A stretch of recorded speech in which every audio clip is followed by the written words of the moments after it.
Welcome friends. Perfect English grammar के इस channel में मैं विठल जादव सर आपका बहुत बहुत स्वागत करता हूं। तो दोस्तों, आज का टॉपिक है चेंज द वॉइस।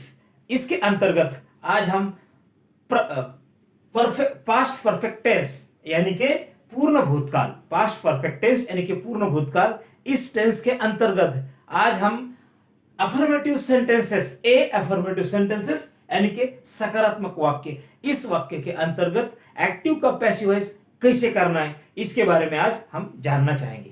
तो दोस्तों, मैं आपको बताना चाहूंगा कि पास्ट परफेक्ट टेंस यानी कि पूर्ण भूतकाल, इस काल के अंतर्गत हम 4 वीडियो बनाने जा रहे हैं। तो उसका सबसे पहला वीडियो आज देखने जा रहे हैं हम अफर्मेटिव सेंटेंसेस यानी कि सकारात्मक वाक्य। तो इसके पहले हमें यह जानना जरूरी है कि इसका जो फॉर्मूला है ये क्या है। तो इसका फॉर्मूला है subject plus had plus verb 3 plus object. यानी कि ये जो फॉर्मूला है इसका अर्थ क्या है। तो इसका अर्थ है क्रिया पूरी हो चुकी थी ऐसा दर्शाने के लिए पास्ट परफेक्ट टेंस के अफर्मेटिव सेंटेंसेस इस स्ट्रक्चर का उपयोग किया जाता है। क्रिया हो चुकी थी पास्ट में, भूतकाल में। तो दोस्तों, इस काल के अंतर्गत जब हम एक्टिव वॉइस का वाक्य लेंगे, सेंटेंस लेंगे, तो उसका पैसिव वॉइस करना जरूरी है। तो कैसा करना है, तो उसके जो रूल्स है, उसके जो नियम है, वो भी आपके सामने हमें देखना जरूरी है। क्या है active voice to passive voice rules, नियम क्या है। नंबर 1, सबसे पहले कर्म यानी ऑब्जेक्ट लेना है। जब हमारे सामने कोई एक्टिव वॉइस का सेंटेंस होता है तो उसका पैसिव वॉइस करने के लिए सबसे पहले हमें एक्टिव वॉइस के वाक्य में जो ऑब्जेक्ट रहता वो लेना जरूरी है। रूल नंबर 2, जब हम पैसिव वॉइस करने जा रहे हैं, जब हम ऑब्जेक्ट लेते हैं तो ऑब्जेक्ट यानी कर्म के बाद हमें हैड लेना जरूरी है। पास्ट परफेक्ट टेंस में क्या रहता है, हेल्पिंग वर्ब हैड, वो लेना जरूरी है। रूल नंबर 3, हैड के बाद जब हम ऑक्सिलरी यानी कि हेल्पिंग वर्ब हैड लेते हैं तो उसके बाद बिन लेना जरूरी है, BEEN, बिन लेना जरूरी है। और रूल नंबर 4, बिन के बाद जब हम सबसे पहले ऑब्जेक्ट लेते हैं, उसके बाद हम हैड लेते हैं, उसके बाद हम बिन लेते हैं, तो बिन के बाद मुख्य क्रिया यानी कि एक्टिव वॉइस के वाक्य में जो क्रिया रहती है, वर्ब रहता है, उसका थर्ड फॉर्म जिसे हम पास्ट पार्टिसिपल कहते हैं, वो लेना बहुत जरूरी है। और अब रूल नंबर 5, थर्ड फॉर्म के बाद जब हम पास्ट पार्टिसिपल यानी थर्ड फॉर्म लेते हैं तो उसके बाद बाय, ये जो प्रीपोजिशन है बाय, ये भी लेना जरूरी है।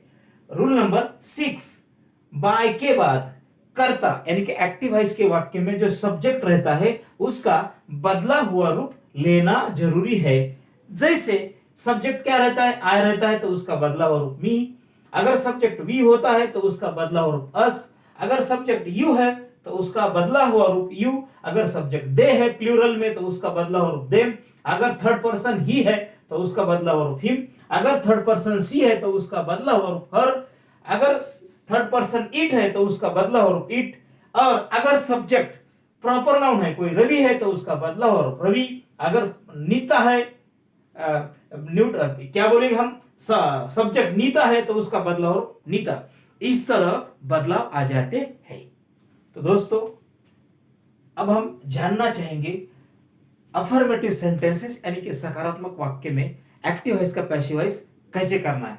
तो देखेंगे उसके एग्जांपल्स। सबसे पहले example number 1, I had written letter.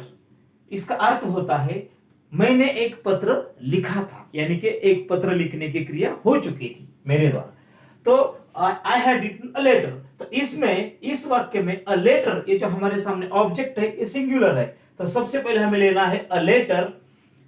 इस टेंस में पैसिव वॉइस करते समय एक बात ध्यान में रखना जरूरी है, हमारे सामने अगर ऑब्जेक्ट सिंगुलर है और प्लूरल है, कोई भी हो, तो उसके बाद हमें हैड इस हेल्पिंग वर्ब का यूज करना है। इसमें कोई बदलाव नहीं आएगा। प्लूरल के लिए भी हैड है और सिंगुलर के लिए भी हैड आएगा। तो अ लेटर हैड पूर्ण काल के लिए been, a letter had been. और जो रिटन है वर्ब यानी कि पास्ट पार्टिसिपल फॉर्म, क्रिया का तीसरा रूप, ये भी वहां जैसा है वैसे के वैसा यहां लेना है, रिटन यानी कि रिटन। और प्रीपोजिशन बाय और सब्जेक्ट आई है, इसका बदला रूप मी। तो वाक्य बन गया पैसिव वॉइस का, a letter had been written by मी।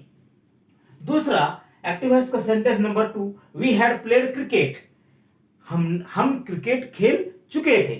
तो जो ऑब्जेक्ट है क्रिकेट, यह लेना है सबसे पहले क्रिकेट, क्रिकेट के इसके बाद हमें क्या लेना है, हेल्पिंग वर्ब हैड पूर्ण काल के लिए बीन, और प्लेड ये जो थर्ड फॉर्म है यह आएगा प्लेड, और सब्जेक्ट है प्रीपोजिशन लेना है बाय, और सब्जेक्ट है वी, इसका बदला और अस। वाक्य बन गया हमारा पैसिव वॉइस का, cricket had been played by अस।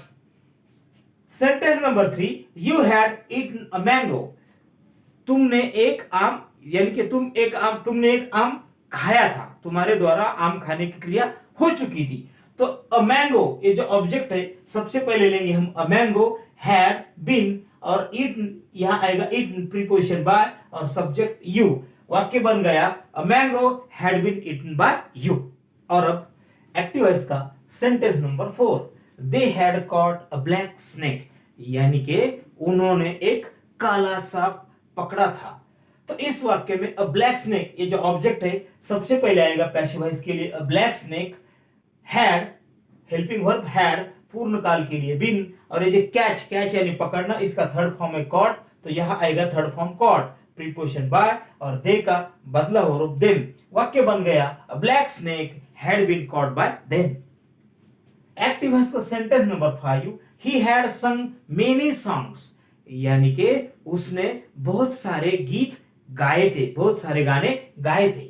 तो इस वाक्य में मेनी सॉन्ग्स ये जो हमारा ऑब्जेक्ट है ये प्लूरल है, तो सबसे पहले हमें लेना पड़ेगा मेनी सॉन्ग्स, लेकिन ऑब्जेक्ट प्लूरल हो या सिंगुलर हो, सबके लिए क्या है, had helping verb had. Many songs had पूर्ण काल के लिए बीन, और संग ये जो थर्ड फॉर्म है यह आएगा संग प्रीपोजिशन बाय और सब्जेक्ट ही है, इसका बदला हो हिम। वाक्य बन गया हमारे सामने पैसिव वॉइस का, many songs had been sung by him. Active voice का sentence number 6, she had taught a new lesson, यानी कि उसने एक नया पाठ पढ़ाया था। तो इस वाक्य में अ न्यू लेसन सबसे पहले क्या आएगा, अ न्यू लेसन पूर्ण काल के लिए हैड बीन, और ये जो थर्ड फॉर्म है क्या है, टॉट, टीच का थर्ड फॉर्म टॉट, टीच यानी कि पढ़ाना और उसका थर्ड फॉर्म टॉट, तो यहां आएगा टॉट प्रीपोजिशन बाय और सब्जेक्ट सी है, इसका बदला हो हर। वाक्य बन गया a new lesson had been taught by her. और अब एक्टिव वॉइस का sentence number 7, Arun had completed his work, यानी कि अरुण ने उसका काम पूरा किया था, या अरुण के द्वारा उसका काम पूरा हो चुका था। तो इस वाक्य में हिज वर्क ये जो हमारा ऑब्जेक्ट है सबसे पहले क्या आएगा पैसिव के लिए, his work, had helping verb क्या है, हैड बीन, और कंप्लीट यानी कि पूरा करना, कंप्लीटेड ये जो थर्ड फॉर्म है यहां आएगा थर्ड फॉर्म प्रीपोजिशन बाय और सब्जेक्ट अरुण, यहां आएगा अरुण। वाक्य बन गया पैसिव वॉइस का, his work had been completed by Arun.